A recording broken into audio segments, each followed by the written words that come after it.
बच्चों, let's discuss about nucleus. Nucleus one of the most important organelle of a cell.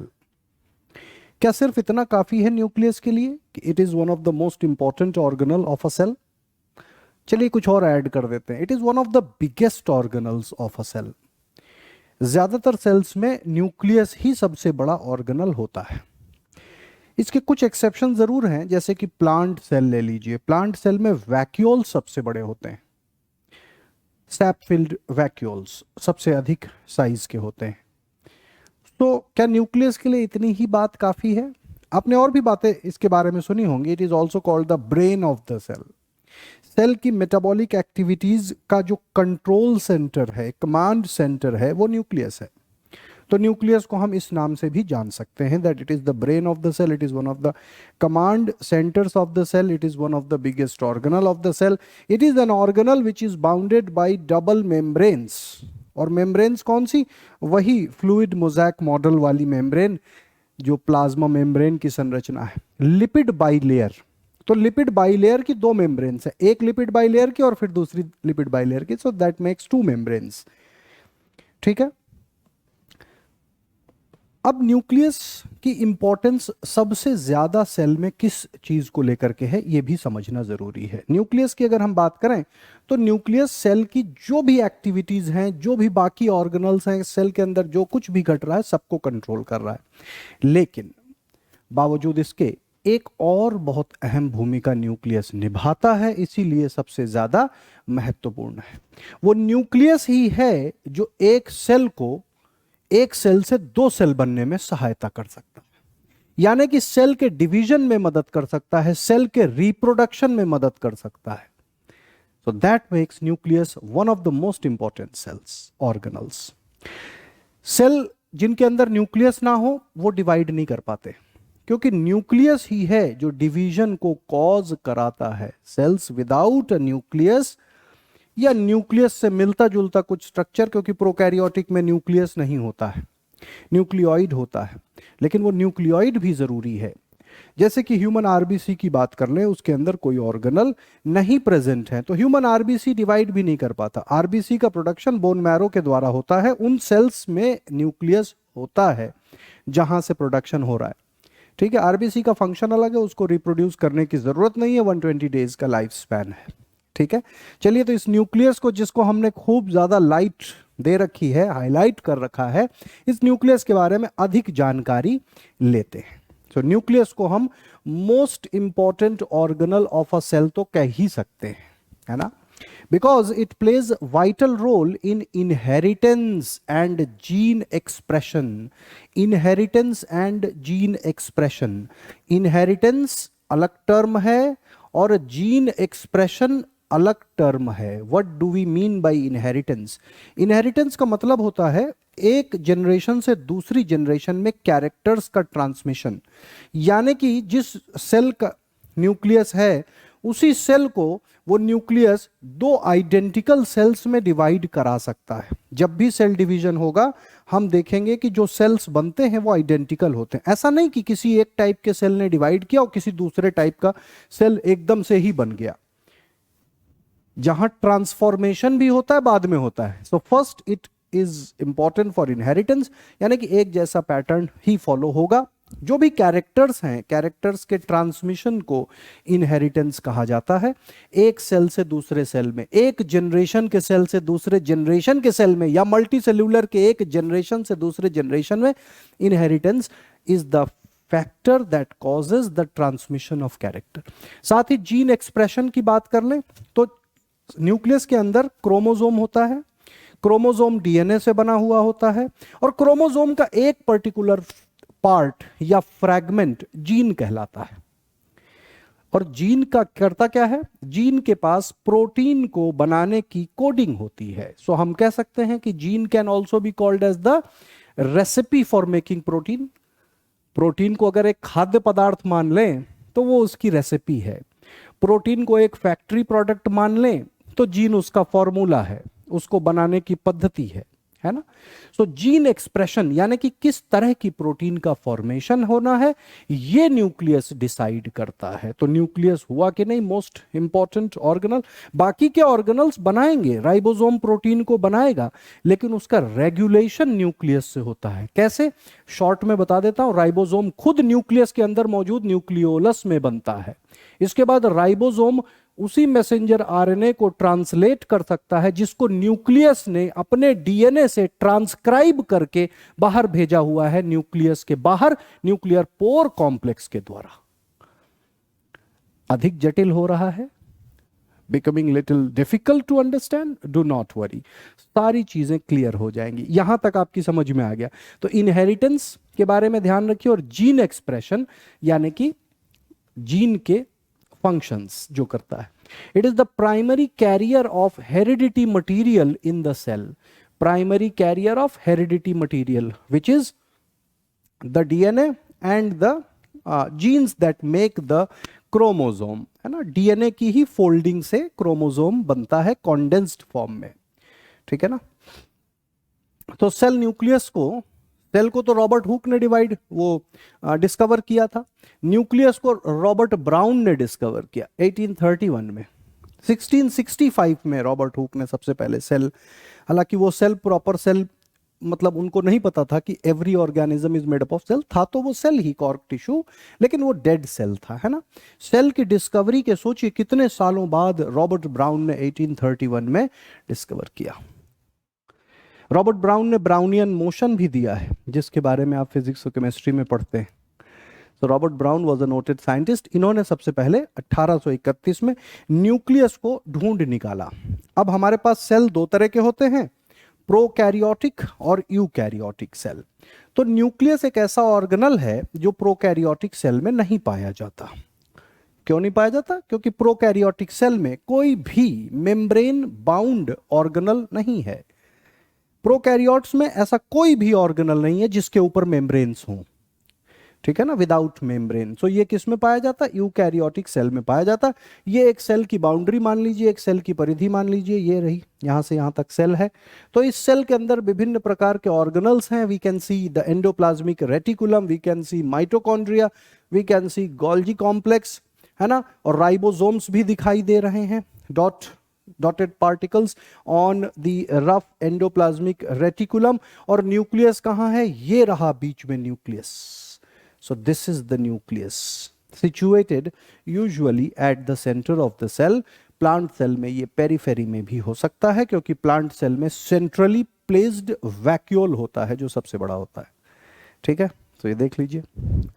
So this diagram is just a good illustration, एक 3D illustration है किस तरह से different organelles cell के अंदर पाए जाते हैं, और न्यूक्लियस सबके सेंटर में होता है।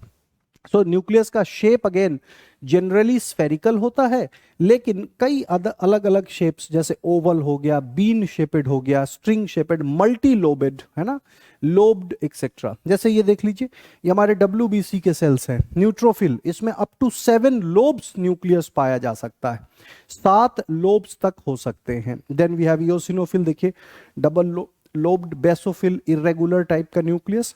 तो ऐसा कोई फिक्स नहीं है आकार प्रकार कि हमेशा उसको स्फेरिकल ही होना पड़ेगा। आकार में भिन्नता आ सकती है, उसमें कोई दिक्कत की बात नहीं है, ठीक है, बट यूजुअली स्फेरिकल ही होता है। Size of the nucleus varies from 0.5 micrometre to 2 micrometre, ठीक है। ये न्यूक्लियस का इन जनरल साइज होता है, हालांकि ये इससे बड़ा भी हो सकता है।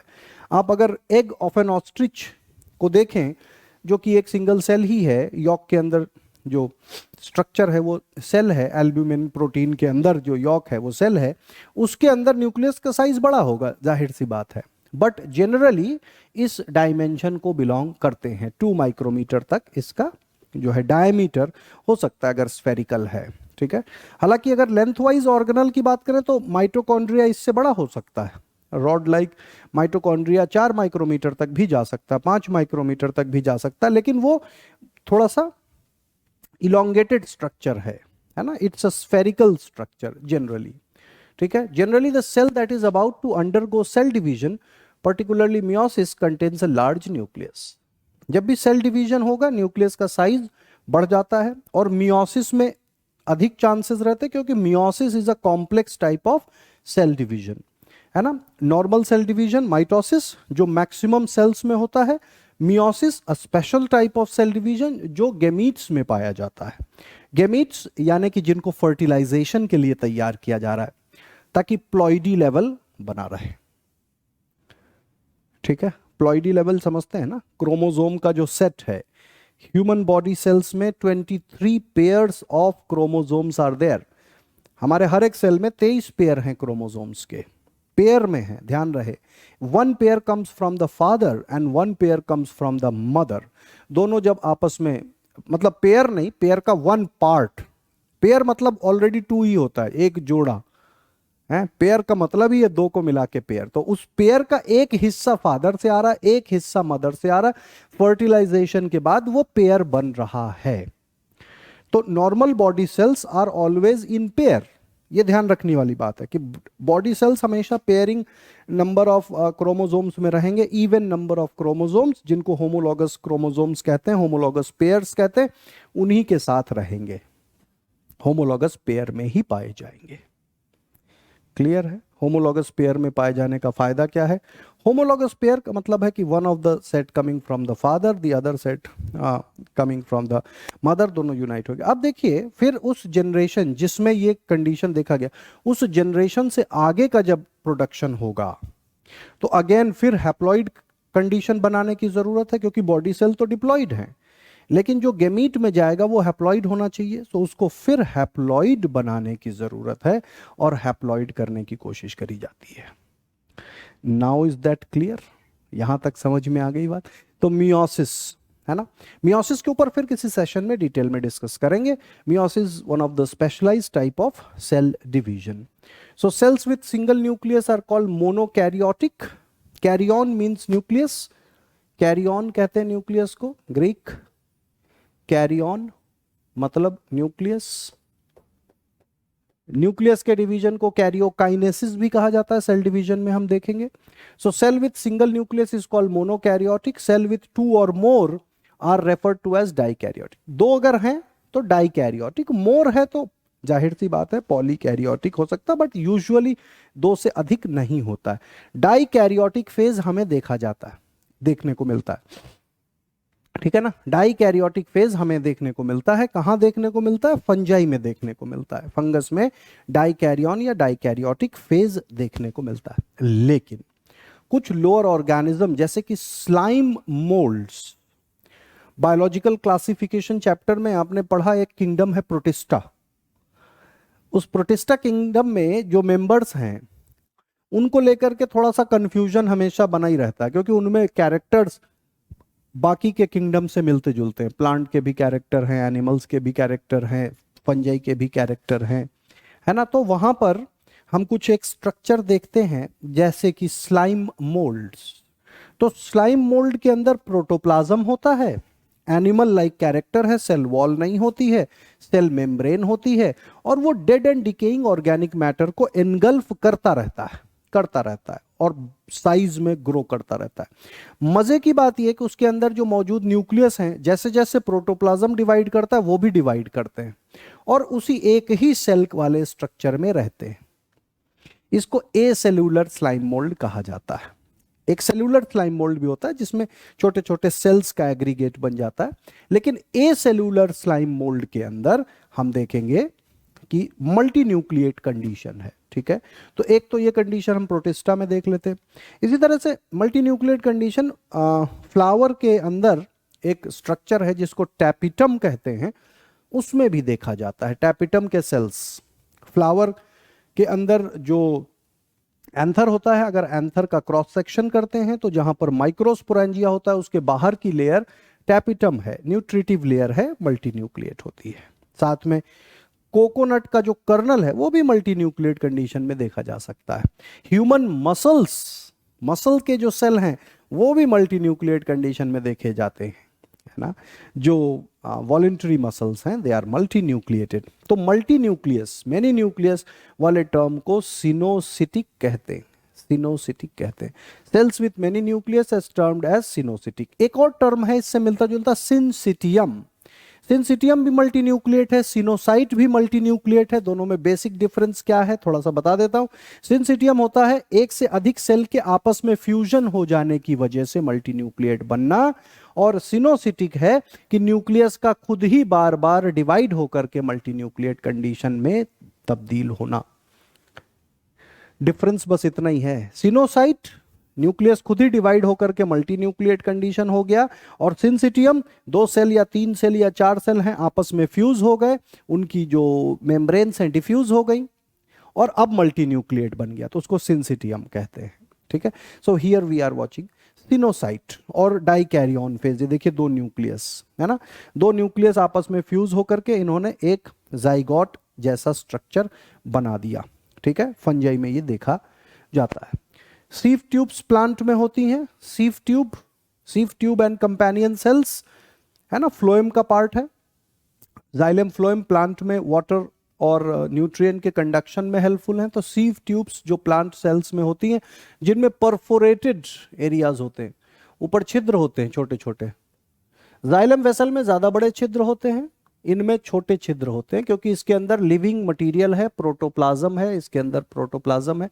ठीक है ना, ये यहां तक मान लीजिए मैं थोड़ा एक्सटेंड कर देता हूं इसको।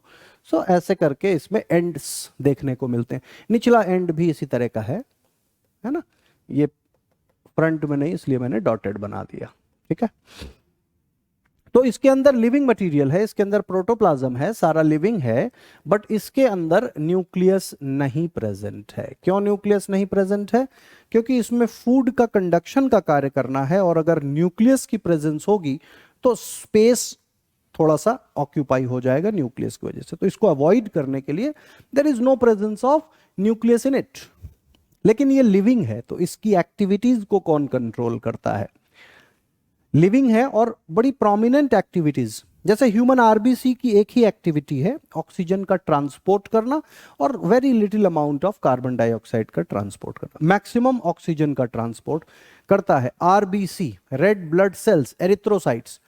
तो प्लांट के सीव ट्यूब और रेड ब्लड सेल इन एनिमल्स, इनमें न्यूक्लियस नहीं होता है। और भी हैं जैसे प्लेटलेट्स हो गया, उनमें भी न्यूक्लियस की आवश्यकता नहीं होती है ना। तो ये कुछ एग्जांपल्स हैं जिनमें न्यूक्लियस नहीं है, और प्रोकैरियोट्स में भी नहीं होता, न्यूक्लियस की जगह न्यूक्लियोइड होता है। ठीक है, now the position of the nucleus in the cell is not fixed. Position of nucleus in the cell is not fixed, as it keeps moving every moment by the sweeping movement of cytoplasm. ये जो sweeping movement of cytoplasm है, ये eukaryotes में ही देखी जाती है। Movement of cytoplasm, इसको हम क्या कहते हैं? इसको कहते हैं cytoplasmic streaming. Cytoplasmic streaming. Cytoplasm is in constant motion, move करता रहता है। ऑर्गेनल्स भी अंदर के मूव करते रहते हैं। ठीक है, तो ये रहा सीव ट्यूब। इसके इंपॉर्टेंट फंक्शन है, और इसके फंक्शंस को कंट्रोल करता है कंपेनियन सेल, एक और सेल जो इसके साथ में लगा हुआ है। प्लाज्मोडेस्माटल कनेक्शन है दोनों के बीच में। प्लाज्मोडेस्माटा होता है ना, cell to cell connections, and it has a prominent nucleus. तो ये कंपेनियन सेल है। With the help of its nucleus it controls the functioning inside the sieve tube, है ना।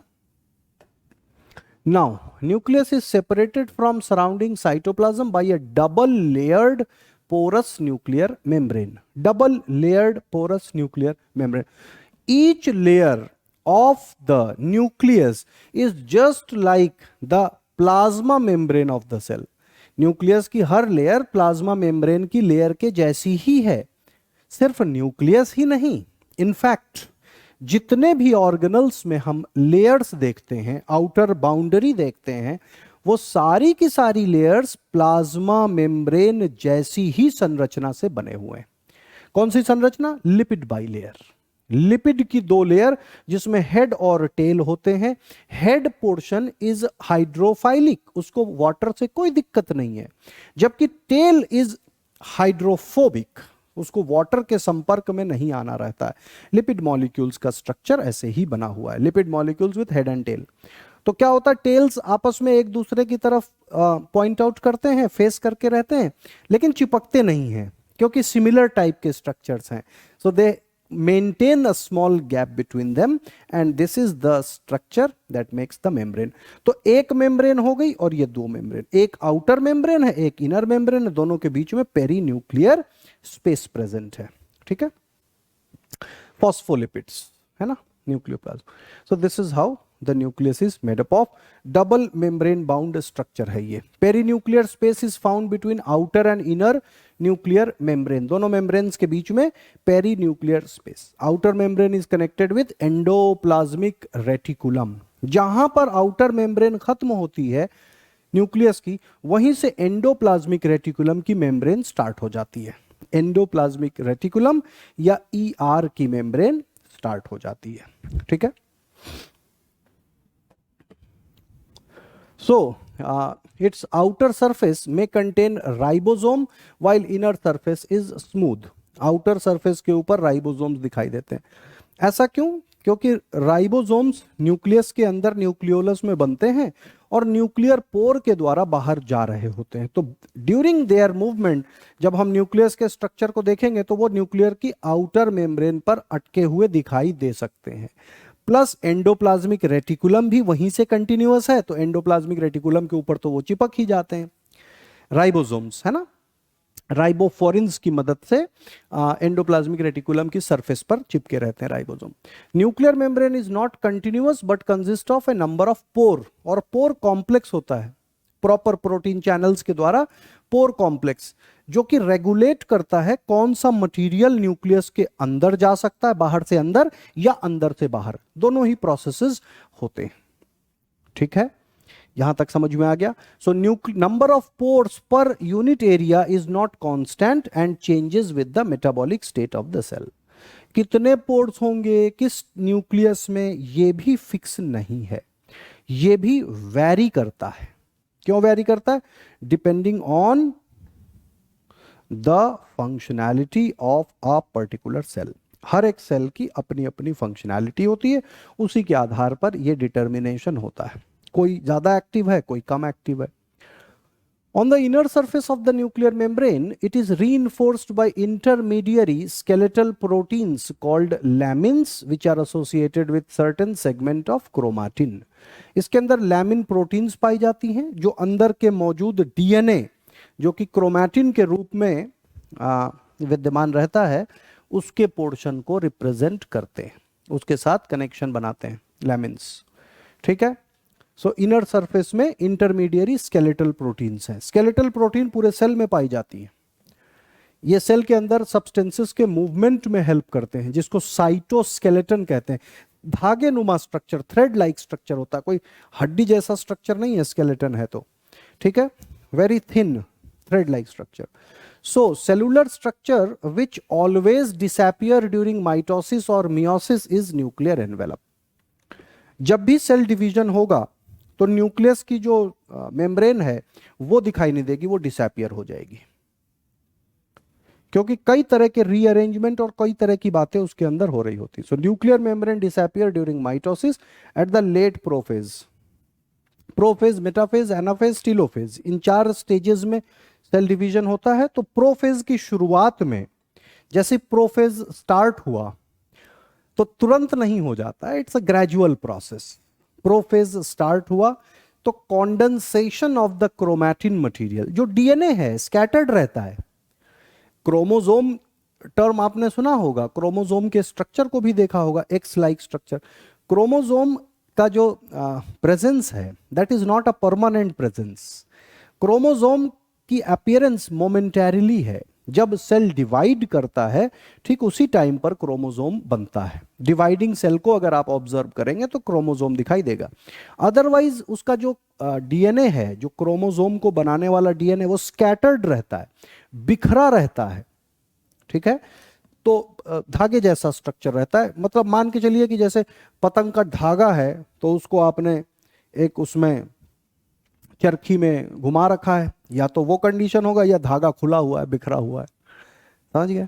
तो इस तरह से इसको क्रोमैटिन मटेरियल कहते हैं। क्रोमैटिन मटेरियल या क्रोमैटिन रेटिकुलम या जो लूज्ड डीएनए स्ट्रैंड्स हैं वो कॉन्डेंस होने शुरू होते हैं प्रोफेज में।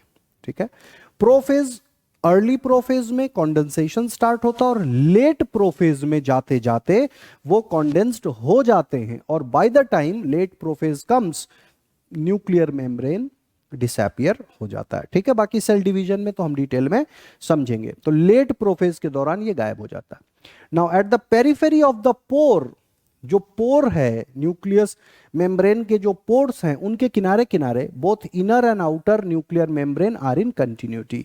यानी कि मान लीजिए ये एक मेम्ब्रेन है जा रही और ये दूसरी मेम्ब्रेन है, ये एक मेम्ब्रेन है, ये दूसरी मेम्ब्रेन, जहां पर पोर होगा वहां पर दोनों मेम्ब्रेन आपस में जुड़ जाते हैं, आपस में यूं कंटिन्यूटी बन जाती है और यहां से एक पोर कॉम्प्लेक्स बनता है।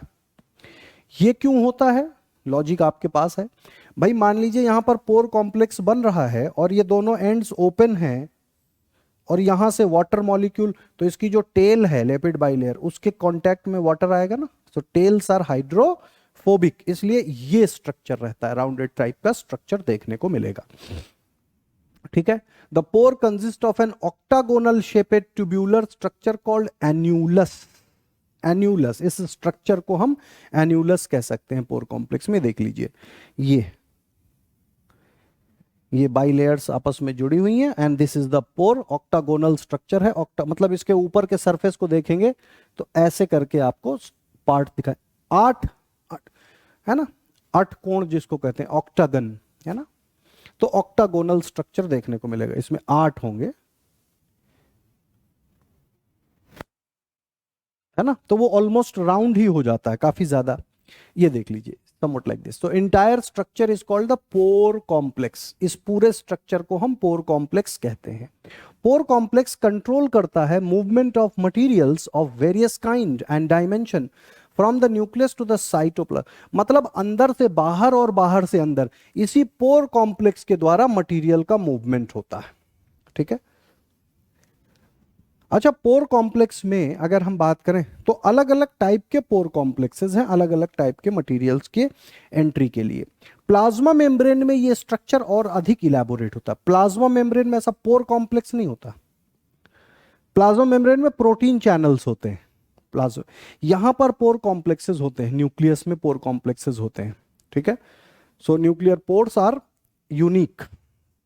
ठीक है, so at some of the as some of the protein found in the pore complex exhibit ATPase activity, it is presumed that the transport of material is an active process। जबकि cell membrane में हम passive process में भी देखते हैं, aquaporins वगैरह से water का मूवमेंट पैसिव है, लेकिन यहां पर ATPase एक्टिविटी भी नोट करी जाती है। तो एजम्पशन यही है कि भाई एक्टिव प्रोसेस ही है न्यूक्लियस के अंदर, पैसिवली कुछ भी न्यूक्लियस के अंदर मूव नहीं करता। यानी कि this pore complex is much advanced than the normal protein channels of the plasma membrane. ये अधिक एडवांस्ड है, क्यों? क्योंकि न्यूक्लियस का है, न्यूक्लियस की इंपॉर्टेंस अधिक है, न्यूक्लियस का वर्क अधिक है, न्यूक्लियस की वैल्यू अधिक है, इसलिए इस तरह का स्ट्रक्चर देखने को मिलता है। So the nucleus contain a viscous fluid called the nucleoplasm, है ना, या न्यूक्लियर सैप और कैरियोलिम्फ कह सकते हैं, which keeps the nucleus turgid। तो न्यूक्लियस के अंदर भी एक प्रोटोप्लाज्म टाइप का स्ट्रक्चर देखने को मिलेगा, jelly like substance, the matrix, जिसको हम कहते हैं, क्या कह सकते हैं मैट्रिक्स को? न्यूक्लियोप्लाज्म या कैरियोप्लाज्म या कैरियोलिम्फ, व्हाइटिश टाइप का स्ट्रक्चर, ट्रांसलूसेंट सा स्ट्रक्चर रहता है कैरियोलिम्फ, जो न्यूक्लियस को टर्जिड रखता है। Nuclear SAP is relatively a dense liquid containing all the required component of DNA synthesis. इसके अंदर enzyme for DNA synthesis, RNA synthesis and other factor essential for their assembly into chromosome. Chromosome को बनाने में जो भी चीजों की जरूरत होती है वो सब इसी न्यूक्लियर सैप में मौजूद है। Many of the regulatory proteins are also found in this sap। अब ये हर एक प्रोटीन आप लोगों के सिलेबस में नहीं है, ना नीट में पूछा जाता है, तो इसलिए परेशान होने की जरूरत नहीं है, इतनी इंफॉर्मेशन काफी है ना। So this information is quite good enough। जो आपके एग्जामिनेशन में आने की प्रोबेबिलिटी है उसके मद्देनजर। ठीक है, तो रेगुलेटरी प्रोटीन्स हो गए, ये सब सैप में पाए जाते हैं। ठीक है, got it. Now chromatin. Chromatin material is suspended in the nucleoplasm. This chromatin material is nothing but the DNA strands, DNA thread. Chromatin क्या है? DNA threads. थ्रेड्स क्यों कहते हैं? धागे नुमा स्ट्रक्चर फैला हुआ है, पूरे अंदर बिखरा हुआ है। Hereditary material content in chromatin, and that hereditary material is what? Chromatin is made up of DNA only. Hereditary material क्या है? genes. Genes are actually a fragment of the DNA जो एक particular type of amino acid की chain को या protein की chain को transcribe कर सकता है, और फिर ट्रांसलेशन तो राइबोसोम कर ही लेते हैं, है ना। तो जीन्स है हेरिडिटरी मटेरियल, और हेरिडिटी वर्क करती है प्रोटीन के फॉर्मेशन के ही साथ। जैसे जैसे प्रोटीन बनेगी, हेरिडिटरी मटेरियल उसी हिसाब से वर्क करता है। जैसे प्रोटीन फॉर्मेशन है ना, प्रोटीन ही हॉर्मोन्स को बनाता है, प्रोटीन ही एंजाइम को बनाता है, और protein is one of the structural component of any tissue. तो प्रोटीन की महत्वता बहुत अधिक है किसी भी सेल के लिए, है ना।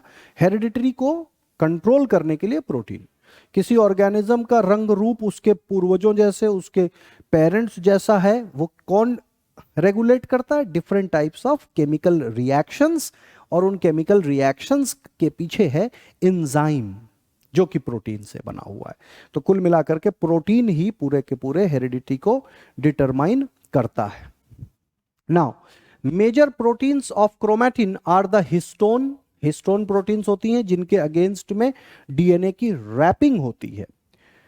क्लास 12 का 6वां chapter molecular basis of inheritance में इस स्ट्रक्चर के बारे में डिटेल में पढ़ा जाता है। So histones are small protein containing high proportion of basic amino acid arginine and lysine that bind negatively charge DNA molecule. DNA की जो चार्ज है वो नेगेटिव है, और वो पॉजिटिवली चार्ज्ड अमीनो एसिड्स के अगेंस्ट में बाइंडेड रहता है। ठीक, बाइंडिंग होकर के जो फाइनल प्रोडक्ट बनता है वो क्रोमोसोम ही है। तो chromosome is formed during cell division, और क्रोमोसोम का जो एक्स लाइक स्ट्रक्चर बनता है वो इसलिए बनता है कि इसका एक हाफ और दूसरा हाफ एक दूसरे की मिरर इमेज है। माइटोसिस में तो एटलीस्ट यही है, मियोसिस में मिरर इमेजेस नहीं रहते, थोड़ा थोड़ा डिफरेंस रहता है, क्योंकि मियोसिस में वेरिएशन को लाया जाता है। माइटोसिस में आप मान के चलिए कि ये दोनों कंपोनेंट एक दूसरे की कॉपी हैं, इनको क्रोमैटिड्स कहते हैं। इनको क्या कहते हैं? क्रोमैटिड्स कहते हैं। तो प्रश्न ये है कि जब ये सेपरेट हो जाएंगे तब क्या ये एक्स लाइक दिखेगा या इलोंगेटेड दिखेगा? तो ध्यान दीजिए, जो क्रोमैटिन मटेरियल है वो तो मान लीजिए न्यूक्लियस के अंदर स्कैटर्ड है। ये न्यूक्लियस है, इसके अंदर क्रोमैटिन मटेरियल को अगर हम दिखाते हैं न्यूक्लियोलस सेंटर में, न्यूक्लियोलस को भी यहां पर दिखा देता हूं, छोटा सा स्फेरिकल स्ट्रक्चर न्यूक्लियोलस, और जो क्रोमैटिन मटेरियल है वो एक थ्रेड लाइक स्ट्रक्चर के रूप में, यानी कि डीएनए के थ्रेड के रूप में क्रिस क्रॉस आपको दिखाई देता है सेल के अंदर। जब भी आप देखेंगे तो ऐसे क्रिस क्रॉस वे में दिखाई देगा, फैला हुआ है क्रोमैटिन मटेरियल। ठीक है, और ये एक सिंगल नहीं है, इसके कई टुकड़े हैं, अलग अलग टुकड़े। जितने क्रोमोसोम आप मान लीजिए उतने टुकड़े हैं, है ना, पूरा बिखरा हुआ है क्रोमैटिन मटेरियल। ऐसे कंडीशन में इसको क्रोमैटिन कहते हैं। तो जब सेल तैयारी करता है, ये न्यूक्लियस है, this is just the nucleus of the cell. ठीक है, चलो इसकी लेबलिंग भी कर देता हूं ताकि आपको समझने में बिल्कुल भी परेशानी ना हो। This is what the nucleus, nucleus. ठीक है, ऊपर की जो यहां पर स्ट्रक्चर दिखाई दे रहा है, this is nuclear membrane, nuclear membrane. Then we have nucleoplasm, nucleoplasm. Then we have nucleolus, nucleolus, and then we have these thread like structure chromatin material, है ना, ये क्रोमैटिन रेटिकुलम, क्रोमैटिन भी कह सकते हैं, क्रोमाटिन, क्रोमाटिन। तो ये हो गया हमारा न्यूक्लियस, इसके बाहर सेल का साइटोप्लाज्म है, ठीक है। तो ये एक स्ट्रक्चर हो गया न्यूक्लियर। अब इसमें न्यूक्लियर पोर्स भी होते हैं, वो पोर कॉम्प्लेक्सेस कहाँ होंगे, इसी पर होंगे, इसी स्ट्रक्चर पर होंगे, जो न्यूक्लियो मेम्ब्रेन है, न्यूक्लियर मेम्ब्रेन के ऊपर न्यूक्लियर पोर्स है ना, पूरे स्ट्रक्चर में है। क्योंकि ये क्रॉस सेक्शन है तो अंदर का हिस्सा दिख रहा है, पोर्स सरफेस पर ही दिखेंगे, इसको भी हम लेबल कर सकते हैं न्यूक्लियर पोर्स, न्यूक्लियर पोर्स।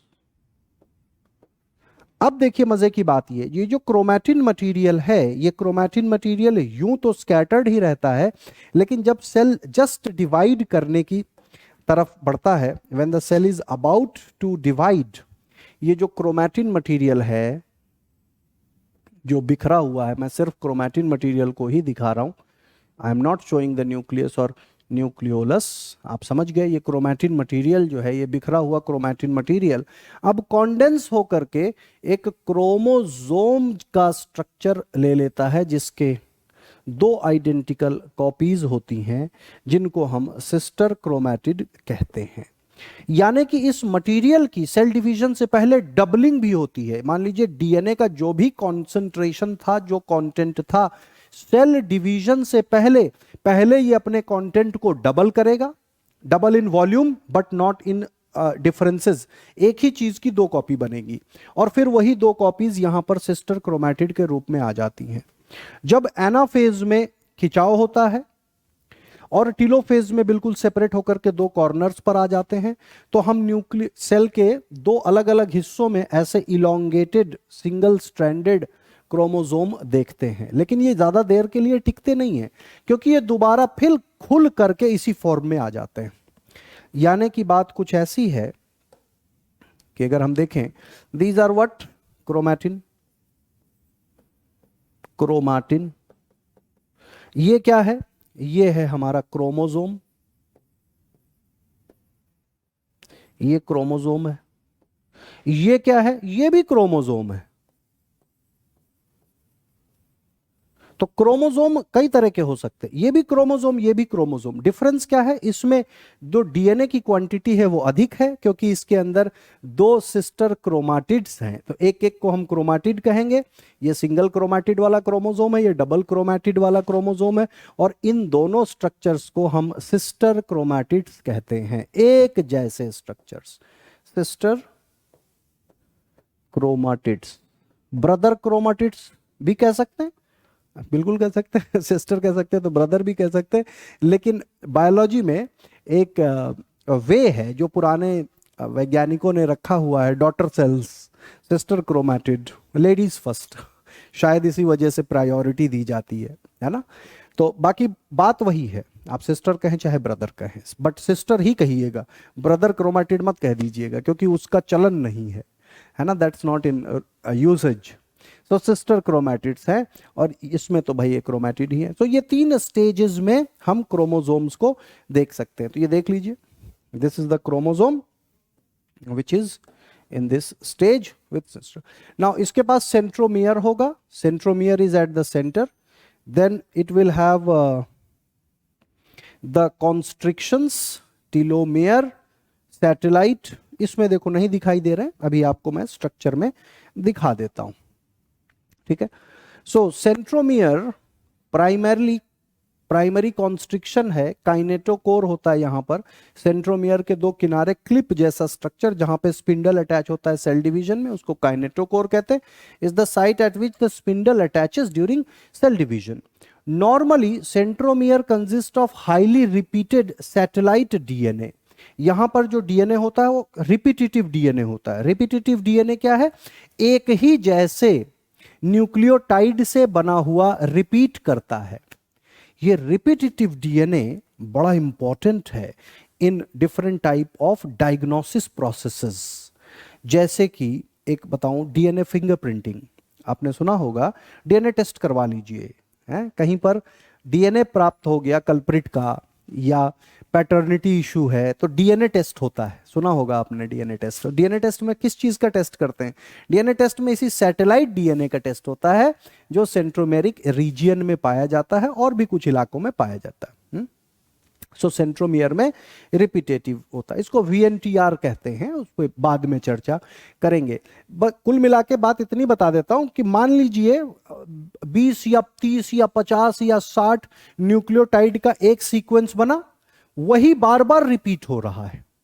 पूरे डीएनए में हम रिपीटेटिव सीक्वेंसेस नहीं देखते, डीएनए में अलग अलग पैटर्न है अलग अलग जीन्स के लिए, लेकिन किसी किसी एरिया में हम एक पर्टिकुलर सेट ऑफ न्यूक्लियोटाइड, जो छोटे छोटे न्यूक्लियोटाइड होते हैं जिनसे डीएनए बना, उसका रिपीटिशन होता है, उसको रिपीटेटिव डीएनए कहते हैं। और वही रिपीटेटिव एरिया ढूंढ करके हम आइडेंटिफाई कर सकते हैं डिफरेंसेस। ठीक है। सो position of centromere determines the shape of the chromosome.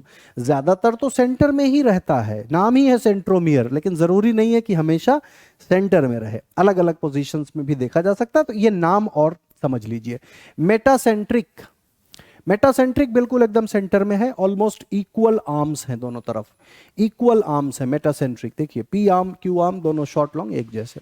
सब मेटासेंट्रिक अनइक्वल आर्म्स हैं, लेकिन बहुत ज्यादा डिफरेंस नहीं है, एक थोड़ा शॉर्टर है एक थोड़ा लॉन्गर है। तो मेटासेंट्रिक बराबर आर्म्स वाला, सब मेटासेंट्रिक छोटा बड़ा, एक्रोसेंट्रिक सब terminal chromosome with a very small and very large arm. Acrocentric में देखिए बहुत छोटे आर्म्स और बहुत बड़े आर्म्स, और टीलोसेंट्रिक जिसमें टॉप पर अलग से कोई आर्म ही नहीं है, ये देख लीजिए, दिस इज टीलोसेंट्रिक। ठीक है।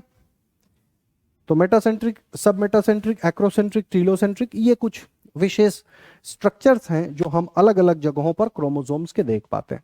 तो ये थी information about the nucleus. I hope you were able to learn whatever is important for nucleus from the chapter cell and its organelles. See you all again in any other session. Take care. Bye bye.